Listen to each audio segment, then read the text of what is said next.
미국이 금리를 또 한 차례 인상했습니다. 우리나라 금리 역시도 빠르게 올라가고 있죠.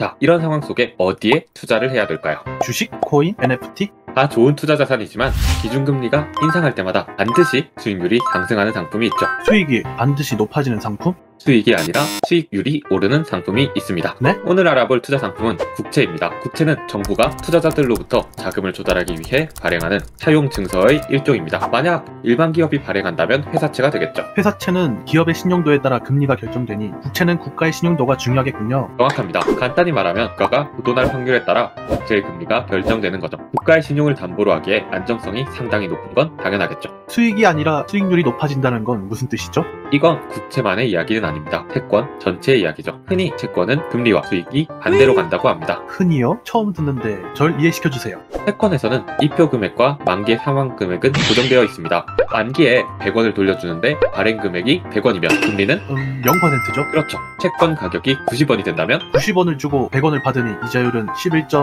11.1111111. 그렇죠. 채권 가격이 떨어지니까 금리가 높아졌죠. 이렇게 현재 가격이 떨어지면 금리는 높아지는 관계가 만들어지는 겁니다. 기준금리가 높아지고 있으니까 지금보다 나중에 사는 게 수익이 좋다는 거죠. 그렇기 때문에 수익률이 높아지는 건 맞지만 수익이 낮아진다는 거군요. 맞습니다. 살 사람이 아니라 산 사람이면 그렇죠. 그럼 언제 살까요? 당연히 금리가 높은 게 수익이 좋은 채권입니다. 높을 때 사시면 됩니다. 예? 게다가 금리가 떨어지기 전에 사면 제일 좋죠. 아니, 그건 너무나 당연한 이야기. 국채의 수익성으로 넘어가겠습니다. 수익을 위해서는 안정성부터 살펴봐야겠죠. 국제의 안정성, 특히 우리나라의 채권의 안정성은 세계에서도 최상위권이라고 봐도 돼요. 우리나라의 국가신용등급은 3대 신용평가사로부터 AA- 이상을 유지하며 옆 동네 일본보다도 높은 수준입니다. 우리나라가 일본보다 더 안전한 국가군요. 일단 신용도만 보면 그렇다는 거죠. 하지만 안전한 만큼 수익성은 그리 기대하기 어려운 상품입니다. 수익률은 사실 은행 특판 상품을 넣는 게 훨씬 낫습니다. 국채금리는 22년 7월을 기준으로 10년물이 3.1%를 넘고 있거든요. 요즘 은행에서는 특약 조건이 없는 적금 상품도 3% 후반이던데요.